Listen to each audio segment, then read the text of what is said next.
You want answers? I'm as mad as hell, and I'm not going to take this anymore. You want answers? You have offended my family. I think I'm entitled. You want answers? I want the truth. And you have offended the Shaolin Temple. You can't handle the truth. Surely you can't be serious. I am serious. And don't call me Shirley. Radical Rant. All right, well, the Denver Alternative Weekly WestWord has picked up on my article about Dr. Christian Thurstone. His blog post was entitled Higher and Higher, and it was the one where he was worried that the kids would start to be shooting up THC, right? Because, you know, it's getting so powerful, they're getting so addicted, the next move will be shooting up THC. So WestWord picked up on this and actually quoted me in page 3 of the article. Nice, got my headshot picture in there and everything. And Thurstone actually responded to a couple of my criticisms, so we're going to take a look at that as well. Let me switch over to... I got that window, another one. All right, so we're fine here. But let me get to some of the points that he made real quick. First of all, there's a quote here in the article where he says, "I started thinking about this in 2004. When Dr. Wilson Compton published an article in the Journal of the American Medical Association showing that the prevalence of marijuana use in the United States was staying the same, but the prevalence of cannabis use disorders, marijuana addiction, was going up significantly." All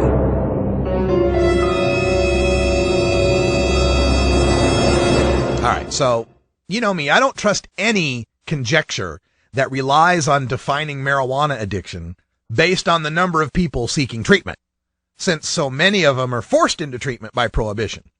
So I decided to take a little look at the data from the National Survey on Drug Use and Health with respect to the rates of use of marijuana, and in particular, the rates of use of marijuana for the children. You know, what about the children, right? And we find some interesting things.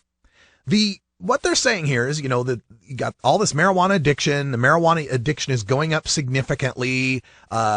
Thurstone likes to say so many more kids are seeking help for marijuana addiction, yada, yada, yada. All right. So I decided to take a look at the data because that's what I do.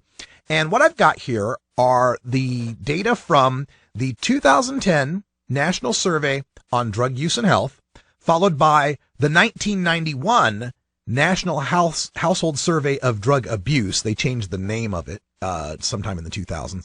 And the 1979 National Household Survey. So, you know, similar data here. And we'll just take a look at this. What we find, and I broke it down by age 12 through 17, and then the young adult ages, 18, 19, and 20. And the reason I picked these years are significant. The year 1979 represents the apex of modern marijuana consumption, at least as it's been reflected in surveys. The most people admitted to using marijuana. This was the time when about 60% of high school seniors were saying that they had, tried marijuana. 1979. Then we got the numbers for 1991, which are also significant because 1991 is the year we see the modern low of marijuana use, where the fewest people report to these surveys that they're using marijuana. And then we've got 2010, which is the most recent year for which we have breakdowns by age. There is a 2011 national survey, but they haven't yet given us the breakdowns by age. So the most recent data I have. And what I did was I came up with the number of how many users of those drugs were counted in each age group. And what we find is that teenagers made up, let's go for the whole group, all ages, age 12 to 20. Now, in 1979, there were 8.9 million people aged 12 to 20 who admitted to using marijuana in the previous month. But there were 23.1 million people of all ages who admitted to using marijuana. So if you do the math on that, the percentage of all tokers represented by ages 12 to 20 is about 39%. About 2 out of 5 tokers were under the age of 21 back in 1979. Now we take a look at those same figures. In 1991, it's about 2.3 million tokers under the age 21 and about 7.8 million overall That made about 30%. About 30% of all tokers. So we go from being about 4 out of 10 to being about 3 out of 10 from 1979 to 1991. Now, since 1991, since the potency of marijuana has increased so much, and we've had the dabs phenomenon, and there's so much more addiction going on amongst the kids now make up a little more than 25% of the total population of tokers. In fact, there are fewer people under the age of 21 smoking marijuana now than in 1979. There were 23.1 million in 1979. There were 19.9 million in 2010, despite the fact the population has gone up significantly since 1979. Now, if we take a look and do this a little further and break it down a little further, let's talk about the gap between the adults aged 18 to 20 and the teenagers aged 12 to 17. In that case, we also see reductions at both age levels. About 17% of teenagers used marijuana monthly in 1979. It's down to 10% of teenagers in 2010. About 21% of teenagers used marijuana in 1979, or of young adults aged 18 to 20 used marijuana in 1979. About 15% are using marijuana today. And remember, we're talking about 1979, which Dr. Christian Thurstone and Kevin Sabet and those fellows always like to tell us was when, weed was only 2% THC or 3% THC. Why was it that more people were smoking marijuana when it was lower potency back in 1979 than are smoking it today when it's supposedly such high potency? It kind of pokes a hole in this idea that there's rampant abuse and the kids are destined for addiction if we don't do anything. Now, there's another line that he has in here it's quite funny. Let me read this one to you. I don't think in the mainstream scientific world of addiction that there's debate anymore that it's addictive. It works on the same part of the brain as all other addictive substances, and there's an animal model of marijuana addiction now. We know that it's not just psychologically addictive, but physically addictive. And studies by Dr. Alan Budney at Dartmouth have characterized a physical addiction to marijuana. Marijuana withdrawal is clinically equivalent to tobacco withdrawal. And anecdotally, in our experience, we see adolescents coming into treatment extremely addicted to marijuana. They're dropping out of life, giving up on school and families to pursue their marijuana addiction.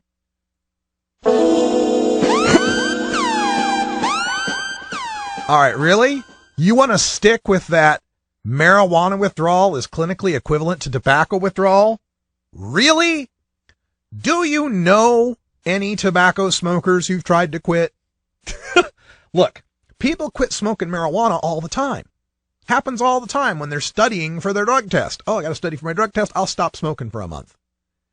Do you know a lot of tobacco smokers that can just stop smoking tobacco for a month? You don't hear of that happening very often. Now, I went up and looked up the studies on this. This dates back from about 2008 when this BS started hitting the waves here. The original study goes back to Johns Hopkins University's Ryan Vandry, and they studied 12 people. A whole 12 people, folks, who were heavy smokers of both tobacco and marijuana. Participants reported smoking pot at least 25 days a month and smoking 10 tobacco cigarettes per day, and no plans to quit smoking either. And here's what they did. They made them stop smoking pot, but not tobacco, and then had them rate how they felt. Then they had them stop smoking tobacco, but keep smoking pot, and then rate how they felt. And then had them stop smoking both, and had them rate how they felt. And they said, they got about the same equal symptoms when they were stopping one or the other or both. Okay, so that's their alleged study here. The Budney study the guy's name is actually Budney. The Budney study was a telephone survey.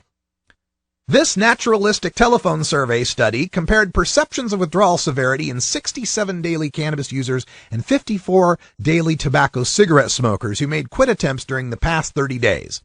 A withdrawal symptom checklist assessed the severity of abstinence symptoms, and a Likert scale assessed perceived relations between abstinence symptoms and relapse. yada, yada, yada, blah, blah, blah. Both groups reported that the withdrawal contributed substantially to relapse. Individual symptom severity ratings were similar, except craving and sweating were slightly higher for tobacco.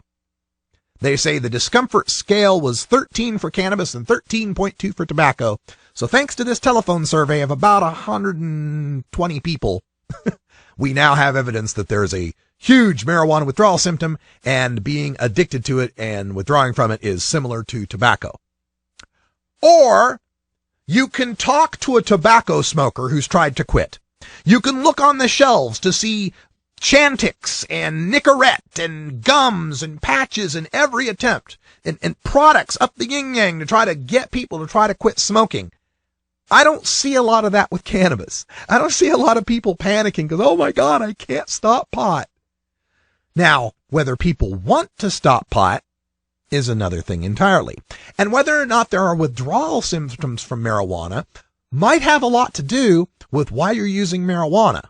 I mean, losing a cane does not indicate withdrawal symptoms if you suddenly develop a limp, right? If you're using marijuana to help treat your insomnia, and then they take your marijuana from you and you exhibit insomnia, that is not characteristic of a withdrawal. That is characteristic of not having your medicine. Now, there's some more Christian Thurstone fun in here, and he is where he comes to answer my points that the WestWord put up, which was that the more people are forced into his business for violating prohibition, that for every one person who self-admits to rehab solely for marijuana, another 4 are forced there by the criminal justice system. He first says that he works with adolescents and young adults, so for pretty much 99% of my patients, marijuana is still illegal. Amendment 64 didn't change anything. Additionally, he says, fewer than half of our referrals are court-referred. The majority are not. They come in voluntarily because of their addictions. Well, all right. First of all, release your data, doc. Put it out publicly. Give us your counts. Now, you don't have to violate HIPAA. You don't have to tell us the names of people. But why is it that you want to hide behind, well, you're looking at the TEDS-A data, and the TEDS-A data is only for people that are put into publicly funded rehabs? Why do you want to hide behind that if you're not willing to put out the same level of data transparency as the federal government is? We're supposed to take your word for it that 99% of your patients are above the age of 21 or 21 or older. We're supposed to take for it on your word that fewer than half are court referred. Give us the data. And furthermore, all right, fewer than half of your referrals are court referred. That tells me that some number between 0 and 49% of the people going into your treatment are court referred.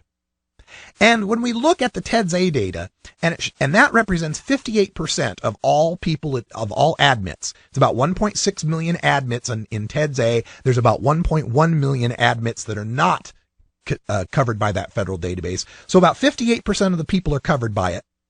And that represents the people that are being forced into a marijuana rehab by the courts at rates of 4-to-1 versus self-referrals. In order to bring that even to just a balance of 1-to-1, even just to have one self-referral for every one court referral, to overcome the 4-to-1 ratio on the 58% side, you need a 9-to-2 ratio going the other way on your side. You need 9 people voluntarily checking into your rehab, Dr. Thurstone, for every 2 that are forced there. Just to balance it, just to make it 1-to-1. Now, I'm not unsympathetic to people who may have an issue with a marijuana dependence any more than I'm unsympathetic to people who have sex addiction, shopping addiction, so-called. Let me put the scare quotes on it, so-called, because these things are dependences or compulsions. And in fact, even DSM-5 isn't going to label it as a dependence anymore. They're going to call it a disorder. Regardless, we are talking about so many people that are being forced into this rehab that anything we have to say about how much more addicted people are getting is clouded by the fact of prohibition. Now, we can come up with some pretty, reasonable statements with regard to alcohol.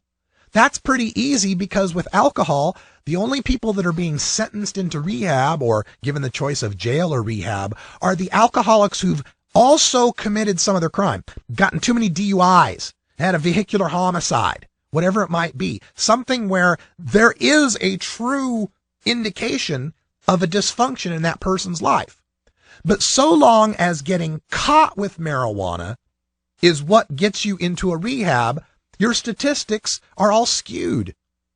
They're all skewed by people who don't have serious problems with dependence or use, who are easily able to quit, and then you can pat yourself on the back. Oh, our rehab does so great. Yeah, you managed to get a functional pot smoker to stop smoking pot by forcing him to pee test and threatening him with jail. Woo, great work, Doc. This is so frustrating reading this. You can, I'll put the link into our chat room here at 420 Radio if you want to check that out for yourself. But for now, that's all the time we've got for today. We'll take your comments and questions in hour 2 of Toker Talk Radio, where you are the voice of the Marijuana Nation. The phone number is 971-533-7111.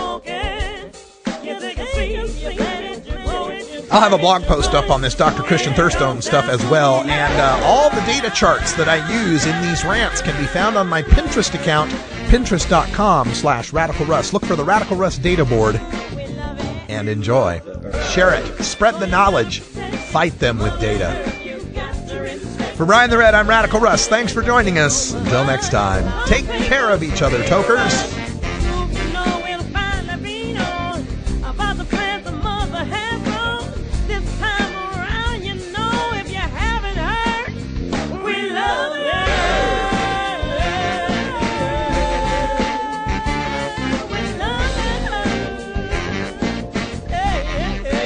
This is the Russ Belville Show. The Russ Belville Show is blogging and podcasting daily at RadicalRuss.com. You take a seed, you plant it, you grow it, you dry it, you roll it, you smoke it. You take a seed, you plant it, you grow it, you dry it, you